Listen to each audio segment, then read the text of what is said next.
Hello guys, तो कैसे आप लोग? उम्मीद है आप सब लोग खैरियत से होंगे। आज मैं बिजनेस टेक्नोलॉजी का 7 chapter external analysis of economic factor का जो दूसरा पार्ट है, मैक्रो इकोनॉमिक्स, इसके बारे में पढ़ाऊँगा। जो इस चैप्टर में सब कुछ है वो सब कुछ पढ़ाऊँगा। तो चैप्टर का नाम, तो आज हम मैक्रो इकोनॉमिक्स के बारे में पढ़ेंगे। मैक्रो इकोनॉमिक्स, इसमें हम overall country point of view से पढ़ेंगे, ओवरऑल मुल्क की इकानमी को स्टडी करेंगे। तो मैक्रो इकोनॉमिक्स क्या है, क्या चीज़ है? मैक्रो इकोनॉमिक्स में हम ओवरऑल मुल्क की डिमांड की क्या सिचुएशन है, ओवरऑल मुल्क की सप्लाई की क्या सिचुएशन है, इस तरह चीज़ों को पढ़ते हैं। एक दफ़ा रीड करते हैं। Macro economic, it is the study of economic behaviour with the reference to the whole of the economy और government. Example, aggregate demand, aggregate supply and total income of the factor of production. Factor that affect business activity, कौन से ऐसे factor है जिनका direct effect आपके business पे आएगा? कौन से ऐसे फैक्टर है जिनका डायरेक्ट इफेक्ट आपके बिजनेस पे आएगा? तो confidence of the consumer over spending, economy जितना स्ट्रांग होंगे देन कंज्यूमर और कस्टमर ओवर स्पेंडिंग इतना कॉन्फिडेंशियलिटी के साथ करेंगे। दूसरा है इंक्रीज और डिक्रीज इन एग्रीगेट डिमांड। दूसरा है इंक्रीज और डिक्रीज इन एग्रीगेट डिमांड। लोगों का डिमांड बढ़ेगी तो बिजनेस को फ़ायदा होगा। नंबर 3 पर है अवेलेबल कैपिटल। अगर मुल्क की हालत बेहतर होंगी तो लोगों के साथ पैसा होगा तो लोग इन्वेस्टमेंट की तरफ आ जाएंगे। 4 पर है new technology and new techniques. लोगों के साथ पैसा होगा तो न्यू टेक्निक्स और न्यू टेक्नोलॉजी की तरफ बढ़ जाएंगे और इसकी वजह से बिज़नेस को अच्छे की तरफ बढ़ेगा और इसकी वजह से बिज़नेस तो अच्छा होगा। यानी लोगों के साथ पैसा होगा, लोगों फिर वो न्यू टेक्नोलॉजी और न्यू टेक्निक की तरफ आ जाएंगे तो इसकी वजह से तो बिज़नेस अच्छे की तरफ बढ़ेगा। न्यू और फिर other government policies. Macro economic factor को देखते हैं तो जो गवर्नमेंट पॉलिसीज़, इनको हम इसलिए स्टडी करेंगे क्योंकि उनका डायरेक्ट इम्पैक्ट आपके बिजनेस पे आएगा, इसलिए हम गवर्नमेंट पॉलिसीज़ को भी देखेंगे। उसके अलावा ये भी फैक्टर है, यानी एक्सचेंज रेट। एक्सचेंज रेट यानी डॉलर के साथ कंपैरिजन वगैरह, इस तरह एक्सचेंज रेट का ये भी हमारे बिजनेस पे डायरेक्टली इम्पेक्ट करेगा। इंटरेस्ट रेट हो गया। फिर कल्चर किस तरह आपके मुल्क का जो कल्चर है, लोगों का लाइफस्टाइल है, ऑब्वियसली वो भी बिजनेस को डायरेक्टली इम्पेक्ट करेगा। इसके अलावा ट्रांसिट बाय द कंज्यूमर, जैसे मैक्रो इकोनॉमिक कस्टमर की परचेजिंग पावर पे इफेक्ट होंगे, वो डायरेक्टली आपकी बिजनेस एक्टिविटी को इफेक्ट करेगा। कस्टमर की परचेजिंग पावर, मैक्रो इकोनॉमिक जो है वो कस्टमर की परचेजिंग पावर पे इफेक्ट होंगे क्योंकि फिर वो डायरेक्टली आपके बिजनेस को इफेक्ट करेगा।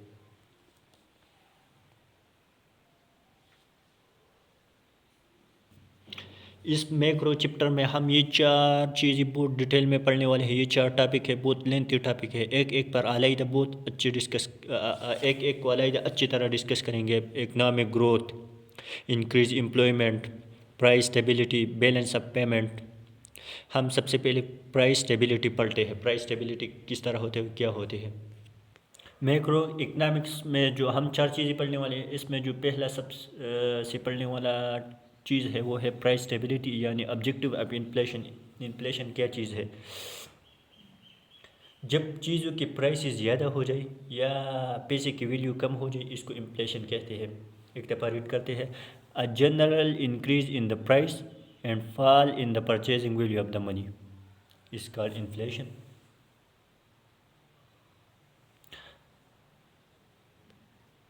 अब इन्फ्लेशन की काजेज़ क्या है, इसको डिस्कस करते हैं। इन्फ्लेशन किस वजह से आकर होते हैं? इन्फ्लेशन के एक ही रीज़न भी हो सकते हैं और एक से ज़्यादा भी हो सकती है। काजेज ऑफ इन्फ्लेशन में जो सबसे पहला है वो है demand pull inflation. Demand pull inflation, जब किसी भी मुल्क के अंदर टोटल डिमांड जो है वो बढ़ जाए और इसकी सप्लाई मुल्क में इतने ना हो, फिर शार्टेज होगा, फिर बेचने वाली इसकी कीमत ज़्यादा कर देते हैं। एक दफ़ा फिर, जब किसी भी मुल्क के अंदर टोटल डिमांड जो है वो बढ़ जाए और इसकी सप्लाई मुल्क में इतने ना हो, फिर शार्टेज हो जाएंगे, फिर बेचने वाली इसकी कीमत ज़्यादा कर देते हैं। एक दफ़ा रीड करते हैं। Demand pull inflation, it happen when aggregate demand of any commodity increases, example basic necessity like shortage of sugar, an increase in demand for a product would lead to a rise in the prices of demand by business. Causes of inflation में जो दूसरा है वो है cast push inflation. जो मुल्क के अंदर रॉ मटेरियल के कास्ट बढ़ जाए तो अपने प्रॉफिट मार्जिन को मेंटेन रखने के लिए अपने प्राइसेस बढ़ा देते हैं। तो इसकी वजह से इस वजह से जो इन्फ्लेशन आ गया तो इसको कास्ट पुश इन्फ्लेशन कहते हैं। यानी जो मुल्क के अंदर रॉ मटेरियल की कास्ट बढ़ जाए तो प्रॉफिट मार्जिन को मेंटेन रखने के लिए अपने प्राइसेस बढ़ा देते हैं, तो फिर इन्फ्लेशन तो लाजमी होगा। तो इसको कास्ट पुश इन्फ्लेशन कहते हैं। एक दफ़ा रीड करते, cost push inflation, it happens when cost of manufacturing increases in an economy, and at that time it is not possible for manufacturer to sell the product at previous price. An increase in the prices of inputs will cause a business to increase in the prices of finished goods charged from customer, leading to inflation. causes of inflation में जो तीसरा है वो है imported inflation। Imported inflation, अगर आप खुद से चीज़ें न बनाओ तो फिर बाहर से मांगोगे तो वो महंगा होगा, तो फिर चीज़ों को हाई कीमत पर भेजोगे तो यकीनन इन्फ्लेशन होगा। एक दफ़ा फिर, अगर आप खुद से चीज़ें न बनाओ तो फिर बाहर से मांगोगे तो वो महंगा होगा, तो फिर चीज़ों को हाई कीमत पर भेजोगे तो यकीनन इन्फ्लेशन होगा। एक दफ़ा रीड करते, imported inflation, it happens when a country or a person buy goods from other country at a high prices. It bring inflation. Example, rental prices plant high price input that will lead to an increase in the price charged from the customer. Causes of inflation में जो चौथा number पर है वो है inflationary expectation. जब लोगों को पता चल जाए कि इस चीज़ का कीमत फ्यूचर में बढ़ेगा तो लोग इस चीज़ को ख़रीदना शुरू कर देता है, तो इसका डिमांड बढ़ जाता है और साथ में कीमत भी बढ़ जाता है। तो ये इन्फ्लेशनरी एक्सपेक्टेशन में आ गया।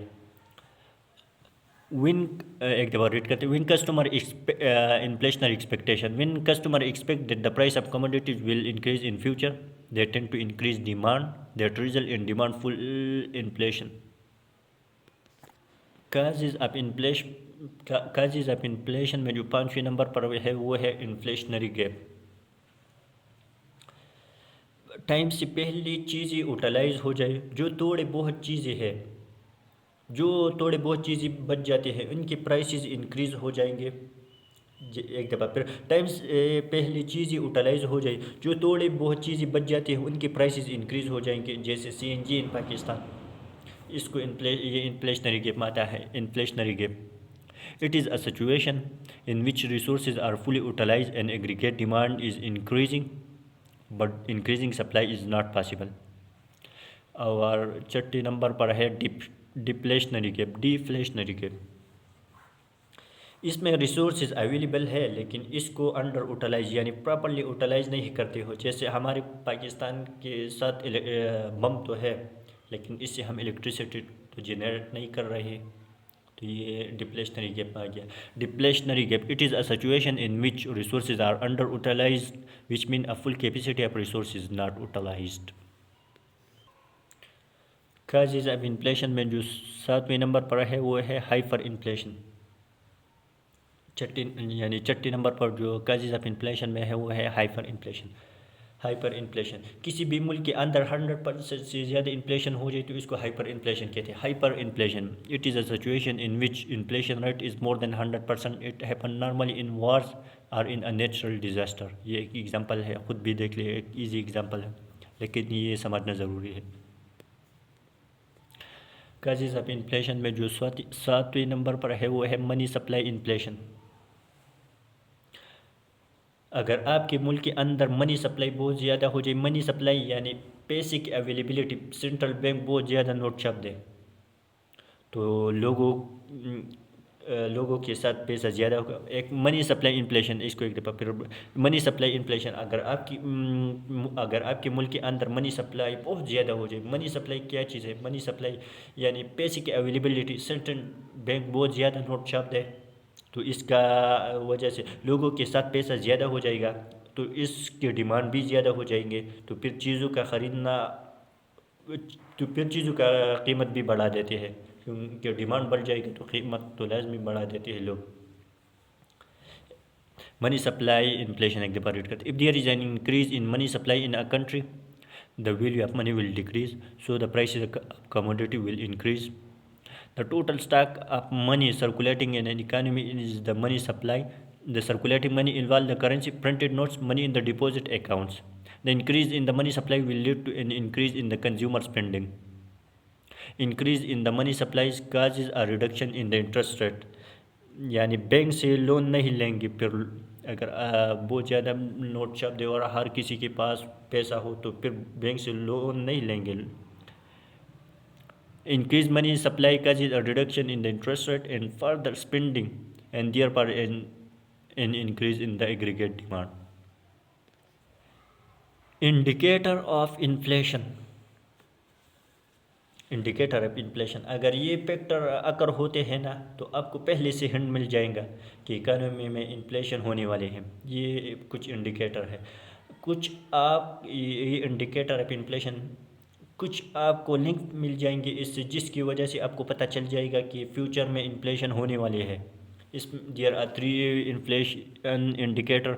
लीडिंग इंडिकेटर, इसको हम सबसे पहले पढ़ते। लीडिंग इंडिकेटर ये क्या है? जैसे 6 मंथ पहले प्राइवेटाइज ऑफ इलेक्ट्रिसिटी, गवर्नमेंट ने ऐलान कर दिया कि इलेक्ट्रिसिटी को प्राइवेटाइज करेंगे।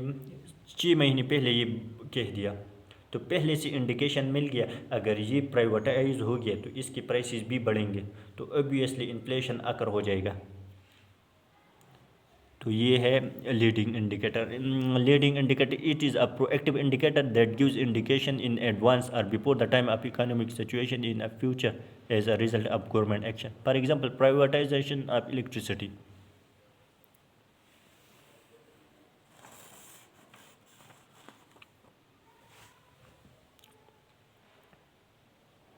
कोइंसिडेंट इंडिकेटर, कोइंसिडेंट इंडिकेटर, जब गवर्नमेंट अनाउंस करते हैं तब हमें पता लग जाता है। जैसे आज पेट्रोलियम में 5 रुपये इजाफा हो गया तो हमें जब ऐलान कर देते हमें पता लग गया। Coincident indicator, it provide indication at the point of government action. For example N increase in the petroleum prices. और जो तीसरा नंबर पर है वो है लैगिंग इंडिकेटर। जब काम हो जाता है तब हमें पता लग जाता है। जैसे धड़ाधड़ एक्सपोर्ट कर दिया और स्मगलिंग कर दी, फिर शॉर्टेज हो गया और फिर इन्फ्लेशन भी साथ में आ गया तो ये लैगिंग इंडिकेटर में आ गया। लैगिंग इंडिकेटर को एक दफ़ा रीड करते। A lagging indicator, it gives indication up that the action has taken place. It is a reactive indicator. For example, government export wheat and after 5 months there is a shortage in the country. Factor tools to calculate inflation. There are some tools to calculate inflation. First, retail price index. It is a measure to calculate general inflation. Inflation 2 तरह के होते हैं, एक general inflation होते हैं और दूसरा specific. General inflation किस तरह होते हैं? जब ओवरऑल आपके मुल्क के अंदर इन्फ्लेशन अकर हो जाए तो ये जनरल इन्फ्लेशन है। स्पेसिफिक इन्फ्लेशन किस तरह होते हैं? किसी भी स्पेसिफिक इंडस्ट्री में इन्फ्लेशन आकर होते हैं तो इसको स्पेसिफिक इन्फ्लेशन कहते हैं। जैसे बिजली की प्राइसेस बढ़ गई या फिर पेट्रोल के प्राइस बढ़ गई, इस तरह ये स्पेसिफिक आ गया। लेकिन यह तो general inflation, it is measure to calculate general inflation. It is basically percentage change month by month in the average price level of commodities or services released or majority of customer for this purpose current price are collected regularly. और दूसरा जो है वो है consumer price index. और दूसरा जो tool है जिसके ज़रिए हम इन्फ्लेशन कैलकुलेट करते हैं वो है consumer price index. Consumer price index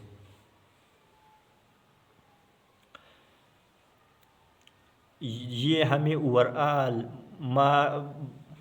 market basket से कैलकुलेट करते हैं कि कितना इन्फ्लेशन आया हुआ है। जैसे एक मार्केट बास्केट जो होता है इसमें हम पहले जो चीज़ें डाल देते थे तो वो तकरीबन 5,000 का बनता था। तो अब मार्केट बास्केट में जो हम चीज़ें वही चीज़ें अब डालते हैं तो तकरीबन 15,000 या 14,000 तक खर्चा आता है। तो इससे हम जब इन्फ्लेशन को कैलकुलेट करते हैं तो इसको कंज्यूमर प्राइस इंडेक्स कहते हैं। मार्केट बास्केट से हम अंदाज़ा लगाते हैं कि कितना इन्फ्लेशन हुआ है। मार्केट बास्केट अब सब लोगों को तो पता होगा, वो जो हम इसमें चीज़ें डालते हैं वो जो स्टोर वगैरह में होते हैं, मार्केट स्टोरों में, सुपर स्टोर वगैरह इस तरह चीज़ों में जो वो मार्केट बास्केट होते हैं, इसमें जो हम चीज़ें डालते हैं। वो एक दफ़ा रीड करते हैं। Consumer price index, it is a replacement of retail price index. It is basically measure every change in the price over the period of time paid by the consumer per a market basket of the consumer goods and services.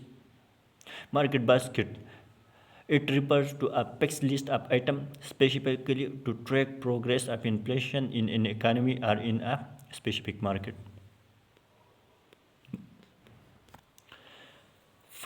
Problem of high rate inflation. High rate inflation के कुछ problem हैं, जैसे redistribution of income and wealth. यानी जब bank loan देते हैं तो लोगों को 3% इंटरेस्ट पर, जबकि महंगाई आ गया 5%, तो बैंक को 2% नुकसान हो गया। तो ये बैंक के लिए प्रॉब्लम हो गया। एक दफ़ा रीड करते हैं। Redistribution of income and wealth, in a time of inflation dip such as a bank loan fall in a real value over time, borrower gain from the falling real value of the dip. At the same time, lender and saver lose because the value of their loan is our saving falls. For example, an individual with a cash saving might be earning 3% after the tax when inflation is 5%. If so, he is losing 2% in real time each year. The effect of inflation is therefore to shift wealth from saver and lender to the borrower. मैंने पहले भी बताया, जब bank loan देते हैं तो लोगों को 3% इंटरेस्ट पर, जबकि महंगाई आ गया 5%। तो इस तरह सिचुएशन में तो बैंक को 2% नुकसान हो गया, तो ये बैंक के लिए प्रॉब्लम बन गया। Problem of high rate inflation में जो दूसरा है वो labour and material will rise. Labour and material cost will rise. तीसरी नंबर पर है difficult to forecast inflation rates. यानी जब इन्फ्लेशन बहुत ज़्यादा अकर होता है तो फ्यूचर के लिए प्राइस मुकर्रर करना बहुत मुश्किल होता है। Difficult to forecast inflation rate, when it is difficult to forecast inflation rates, setting price can become a problem. Problem of high rate inflation में जो चौथा नंबर पर है वो the rich might get richer and the poor get poorer. इसमें ये बात हो रहा है कि जब सरकारी मुलाजिमीन की तनख्वाह में 5% इंक्रीज़ आए जबकि इन्फ्लेशन 40% अकर हो जाए तो सरकारी मुलाजिमीन तो खसारी यानी नुकसान में आ गया, जबकि कुछ लोगों की तनख्वाह इन्फ्लेशन के मुताबिक इंक्रीज़ हो जाता है तो वो फ़ायदेमंद होते हैं। एक दफ़ा रीड करते, the rich might get richer and the poor get poorer. Another effect of inflation is to reduce the real value of a household and the fixed income or income that rise by less than the rate of inflation each year, such as money pensioner. The rich might get richer because their income is often protected against the inflation. For example, by salary rises while poor get poorer. Macro economic में जो दूसरा बड़ा topic है वो है objective of unemployment. सबसे पहला था प्राइस स्टेबिलिटी, वो तो हमने पढ़ा, ये प्राइस स्टेबिलिटी या इन्फ्लेशन। अब दूसरा है ऑब्जेक्टिव ऑफ अनएम्प्लॉयमेंट। जब अनएम्प्लॉयमेंट क्या है? जब जॉब करने वाले अवेलेबल हो लेकिन वैकेंसी अवेलेबल ना हो तो इसको अनएम्प्लॉयमेंट कहते हैं। It is a situation in which people are able to work but can not find a job और do not desire for a job. ये अनएम्प्लॉयमेंट किस वजह से होती है? अब इसको पढ़ते हैं। Causes of unemployment.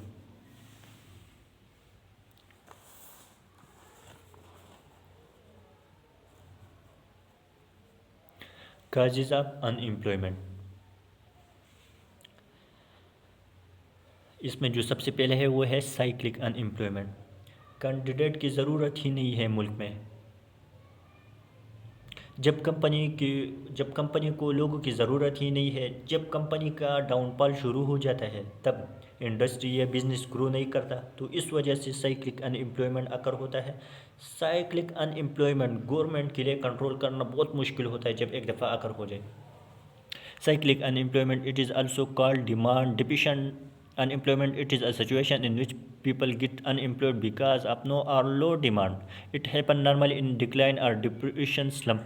Decline या डिप्रेशन ये किस तरह होता है? जब इकानमी लो साइड की तरफ जाती है तो इसको डिक्लाइन या स्लम कहते हैं या recession. When the national economy is growing, the demand for the labor increases and unemployment should fall. When the economy cycle goes into recession, the demand for labor falls and unemployment increase. Government try to deal with cyclic unemployment by managing the economy and trying to achieve the real economic growth. Causes of unemployment में जो दूसरा number है वो है fractional unemployment.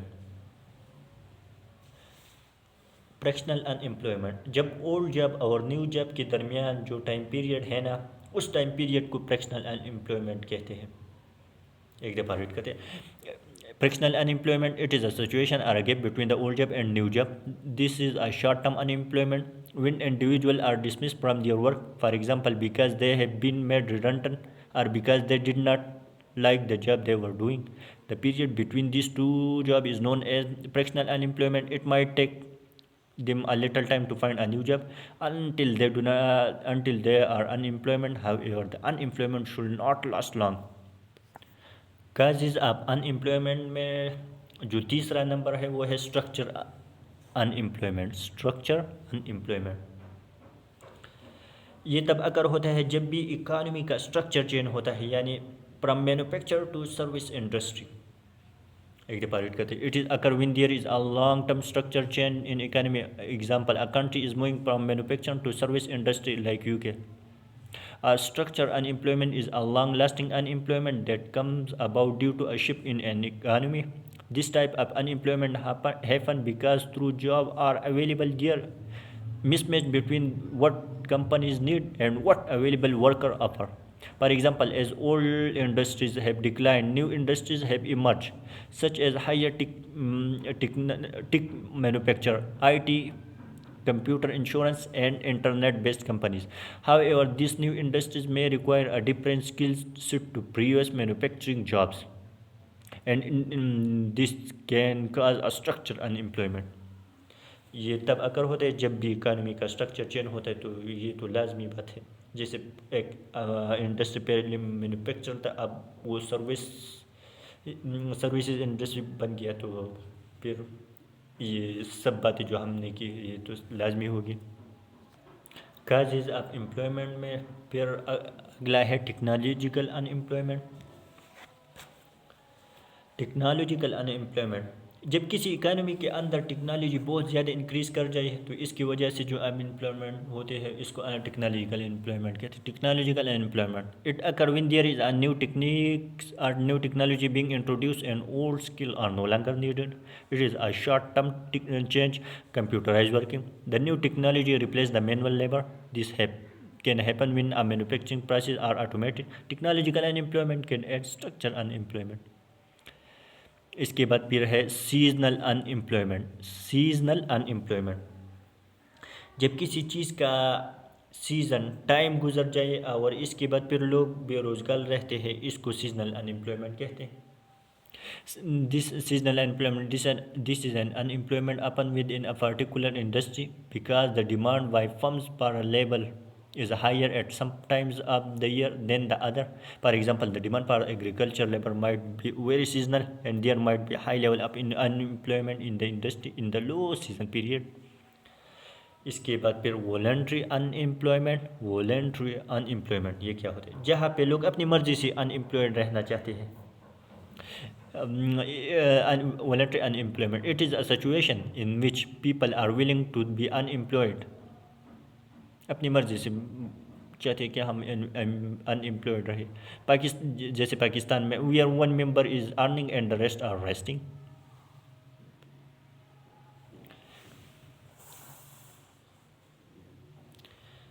सबसे क्या चीज़ आप employment में जो सबसे आखिरी वो है रियल वेज अनएम्प्लॉयमेंट. जैसे एक मिनिमम वेज हमने मुकर्रर की है कि 1 लाख, इससे कम देना है तो हम जॉब नहीं एक्सेप्ट नहीं करेंगे, तो फिर लोग बेरोज़गार रहते हैं. तो जो इस तरह अनएम्प्लॉयमेंट है इसको रियल वेज अनएम्प्लॉयमेंट कहते हैं. Real wage unemployment, normally trade union are blame for real wage unemployment because they demand higher wages be paid for their workers. Other economists blame minimum wage laws, leading a rise in the labor force and leaving many people unemployed. तो ये था causes of unemployment, सारा मुकम्मल हो गया. अब unemployment के कुछ डिसएडवांटेजेस पढ़ते हैं कि इसके क्या डिसएडवांटेज है. जैसे burden falls on the government. जैसे अनएम्प्लॉयड को गवर्नमेंट पैसे देते हैं यूके में. There will be no sale tax. लोगों के पास पैसा नहीं है तो वो सेल किस तरह करेंगे. There will be no income tax. Standard of living will decrease. Luxury को इंजॉय नहीं करेंगे, सिर्फ बेसिक नेसेसिटी को पूरी करेंगे.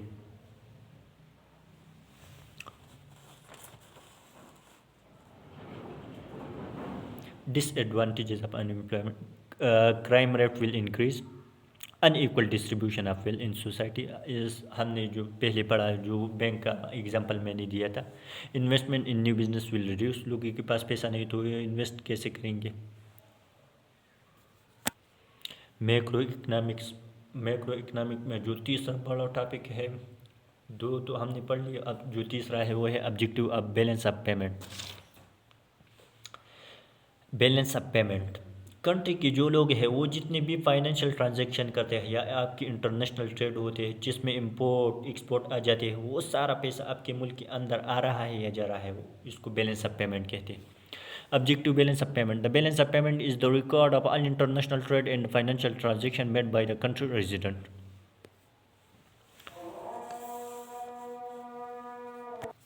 बैलेंस ऑफ पेमेंट तो हमने पढ़ लिया. अब component of balance of payment, Here are 3 components of balance of payment: current account, second capital account, third financial account. current account इसमें क्या चीज़ आती है, balance of trade. Balance of trade क्या है, इंपोर्ट माइनस एक्सपोर्ट को balance of trade कहते हैं. Net factor income from abroad क्या चीज़ है, जब लोग बाहर मुल्क में पैसे कमाता है और अपने घर मुल्क बेचता है तो वो नेट फैक्टर फ्रॉम अब्रॉड आते हैं. जब लोग बाहर मुल्क में पैसे कमाते हैं और वो अपने मुल्क घर में बेच देता है तो वो net factor income from abroad में आता है. और तीसरा यूनिलैटरल ट्रांसफ़र, अगर कोई इकानमी ग्रो कर रही है, लोग इस इकानमी में मूव करने की कोशिश करेंगे. जब मूव करेंगे तो अपने एसेट लेके आएंगे, तो ये यूनिलैटरल ट्रांसफ़र में आ गया. यूनिलैटरल ट्रांसफ़र में ये आ गया. दूसरा कंपोनेंट ऑफ अकाउंट में जो दूसरा है वो है capital account. Long term investment,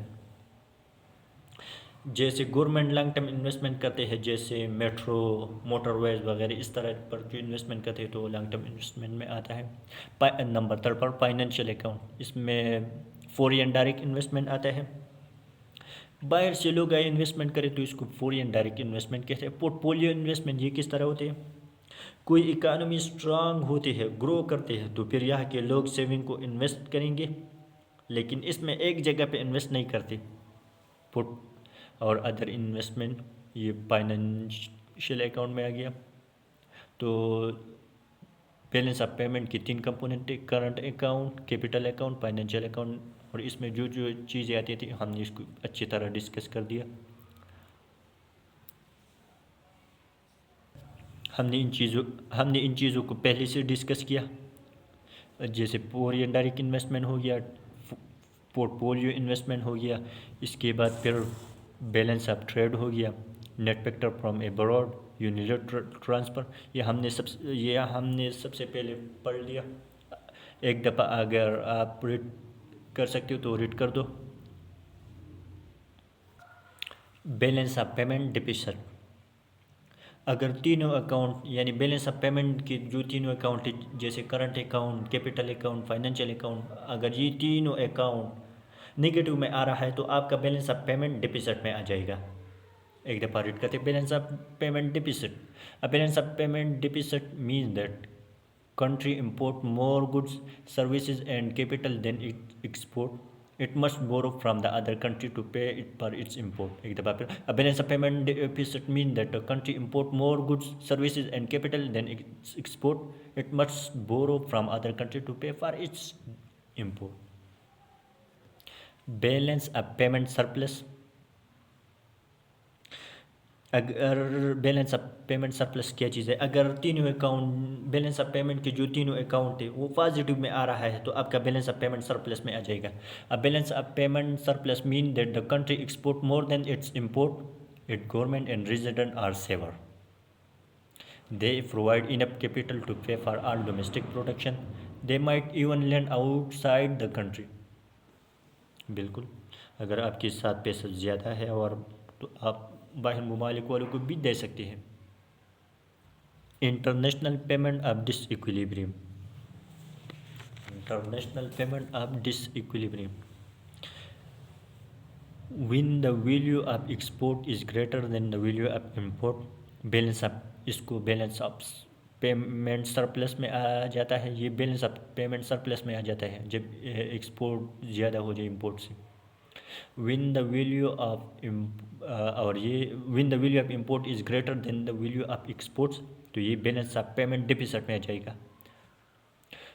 सो एक दफ़ा रीड करते हैं, an international payment of disequilibrium occur when the value of country import is not equal to the value of export, तो फिर डिसइक्विलिब्रियम आ जाता है।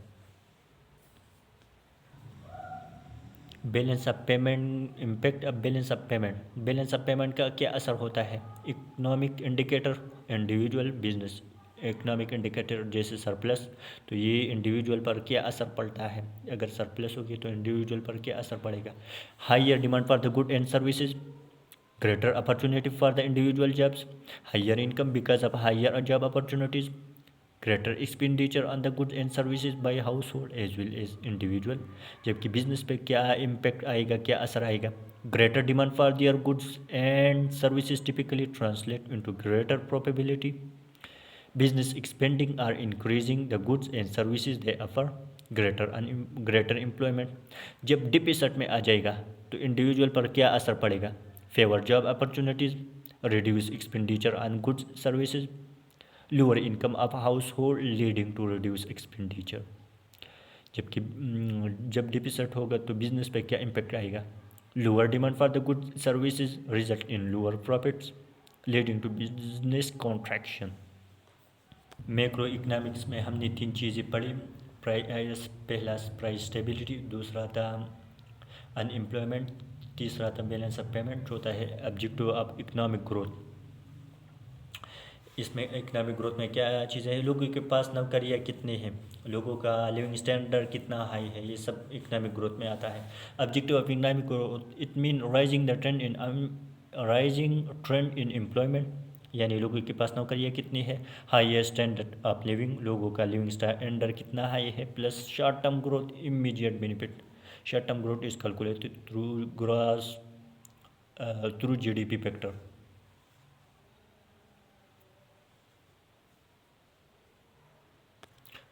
Gross domestic profit, short term growth calculated through gross domestic product. AD aggregate demand is equal to AD is equal to C plus I plus D plus bracket X minus M, where there is AD aggregate demand, C consumer spending, I investment by firm, G government spending,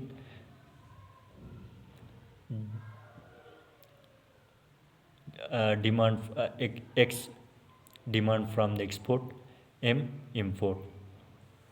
aggregate demand के लिए A D, consumer spending के लिए सी, investment by firm के लिए आई, plus government spending के लिए जी, x के लिए एक्सपोर्ट, एम इम्पोर्ट के लिए इस्तेमाल होता है। तो ये इसके ज़रिए हम शॉर्ट टर्म ग्रोथ को कैलकुलेट कर सकते हैं। ये वैसे इम्तिहान में आपके लिए इस तरह नहीं आएगा कि इसको कैलकुलेट करके दो, लेकिन ये फार्मूला अगर वैसे ये तो एग्ज़ाम में इस तरह नहीं आएगा कि इसको कैलकुलेट कर के दो, लेकिन इसको याद करना अच्छी बात है। अगर आपको ये फार्मूला याद हो तो अच्छी बात है, लेकिन कैलकुलेशन की ज़रूरत नहीं है। एडवांटेजेस ऑफ इकोनॉमिक ग्रोथ, इसमें जो सबसे हायर स्टैंडर्ड लिविंग, लोगों का लिविंग स्टैंडर्ड हाई होगा, हायर एम्प्लॉयमेंट, लोगों के पास नौकरियां होंगी, extra revenue for the government, लोगों के पास पैसा है, वो खर्च करेंगे और चीज़ें ख़रीदेंगे और इस पर टैक्स देंगे, तो extra revenue for the government. Advantage of economic growth में ये भी है, income public will increase, there will be more saving, if more saving more investment, ultimately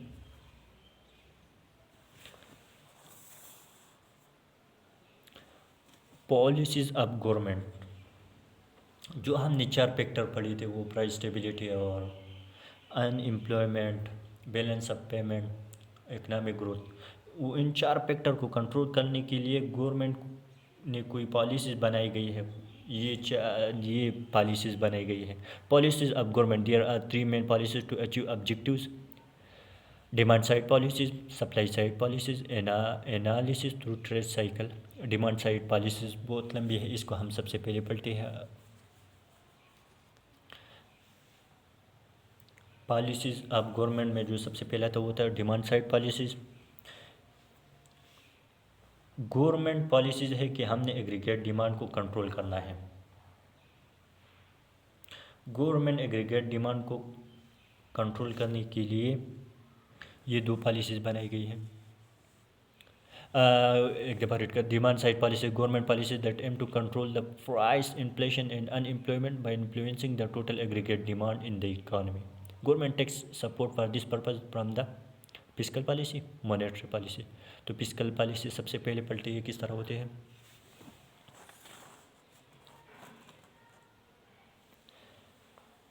fiscal policies, इसमें एक्चुअली कैलकुलेट करते हैं, फिस्कल पॉलिसी में एक्चुअली कैलकुलेट करते हैं जो गवर्नमेंट के रेवेन्यू होते हैं उसमें एक्सपेंसेस माइनस करते हैं। इसमें एक्चुअली कैलकुलेट करते हैं जो गवर्नमेंट के रेवेन्यू होते हैं उसमें एक्सपेंसेस माइनस करते हैं। तो ये फिस्कल पॉलिसी में यूज़ होते हैं, revenue minus expenses. Fiscal policy is the mean by which government adjust its spending,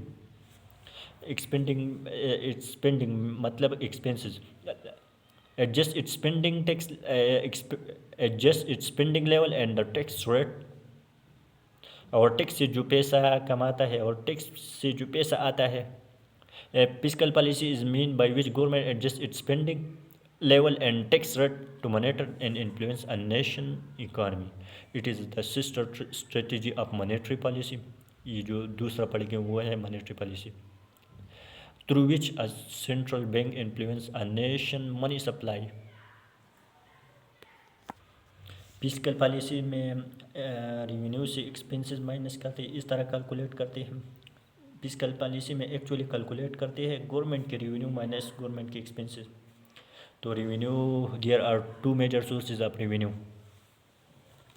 एक है डायरेक्ट टैक्स से रेवेन्यू आता है और दूसरा है इनडायरेक्ट टैक्स। डायरेक्ट टैक्स किस तरह आते हैं, ऐसे टैक्स जो हम टैक्स अथॉरिटी को डायरेक्टली पे करते हैं, तो डायरेक्ट टैक्स है। Direct tax which are paid directly by an individual to the revenue authority. This tax includes income tax, property tax, capital gain tax and corporation tax. दूसरा है indirect tax, ऐसे tax जो हम government को directly pay नहीं करते, जैसे हम चीज़ें सेल करते हैं इस पे टैक्स कलेक्ट करते हैं और फिर बाद में गवर्नमेंट को दे देते हैं, तो ये इनडायरेक्ट टैक्स में आ गया। Indirect tax which are paid indirectly through an intermediary, sale tax और VAT are the example of indirect tax etcetera.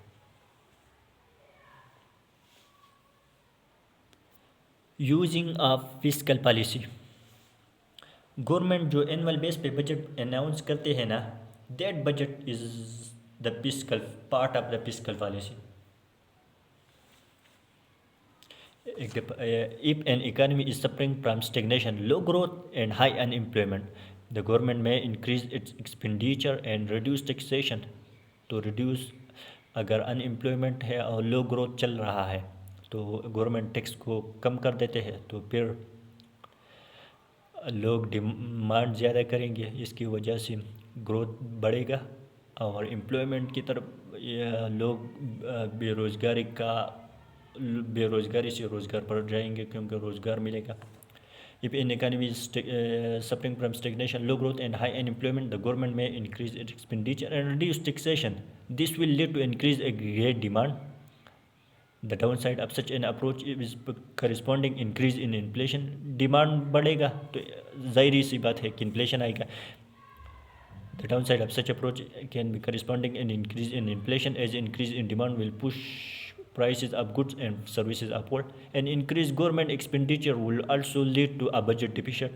अगर गवर्नमेंट बहुत ज़्यादा पैसे खर्च करेंगे तो लाजमी बात है बजट डिफिसिट में आएगा. A budget deficit occur when a government spend more than what it collect in the form of tax.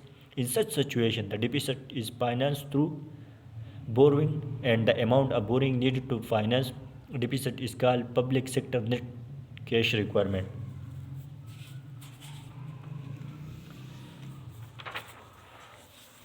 जो अमाउंट आप लोन की सूरत में किसी मुल्क या IMF से लेते हो, that amount is public sector net cash requirement.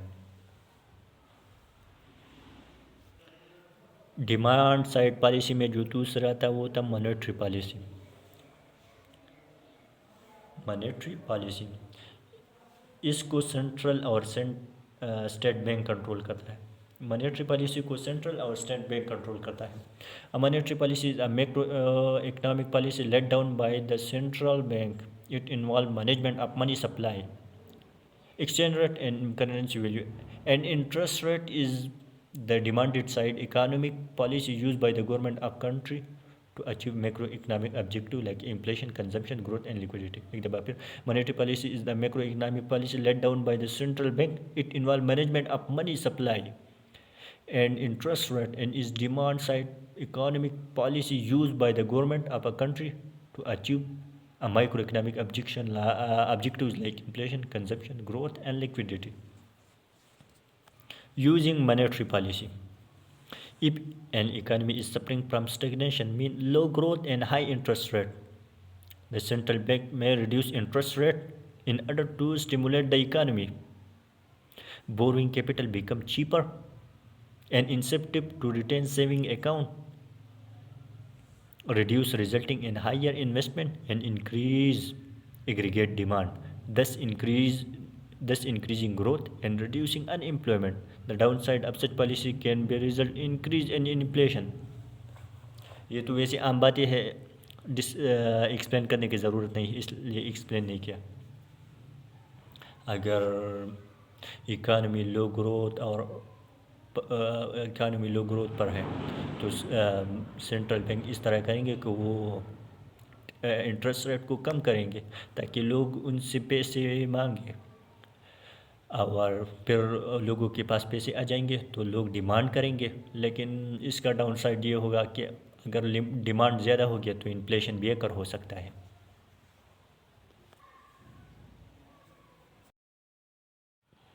Policies अब गवर्नमेंट में जो दूसरा नंबर है वो है supply side policy. Supply side policy, अगर गवर्नमेंट सप्लाई को इंक्रीज़ करना चाहते हैं तो वो सप्लाई साइड पॉलिसी में आता है. अगर गवर्नमेंट सप्लाई को इंक्रीज़ करना चाहते हैं तो वो सप्लाई साइड पॉलिसी में आता है. Government policies that aim supply side policy. Government policies that aim to increase aggregate supply in an economy and are known as supply side policies. These policies attempt to remove constraint on productivity of resources.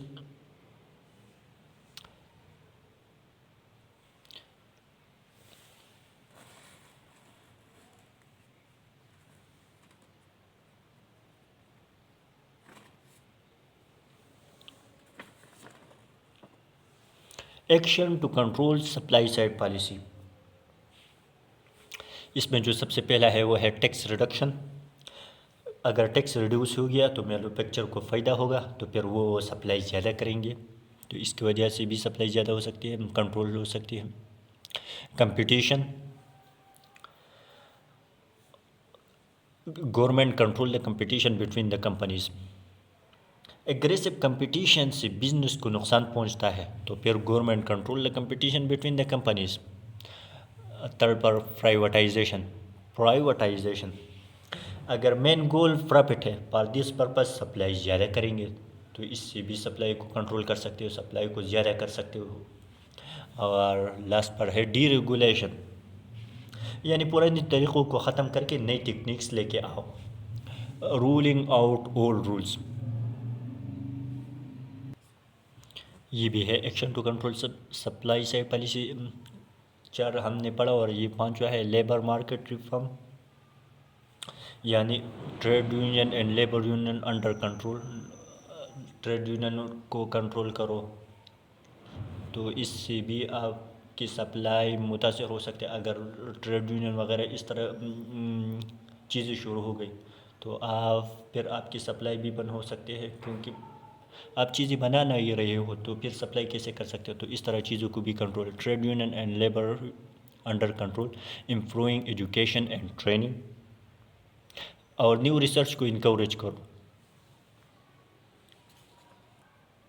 Policies of government में जो तीसरा है और आखिरी है वो है analysis through trade cycle, economic cycle.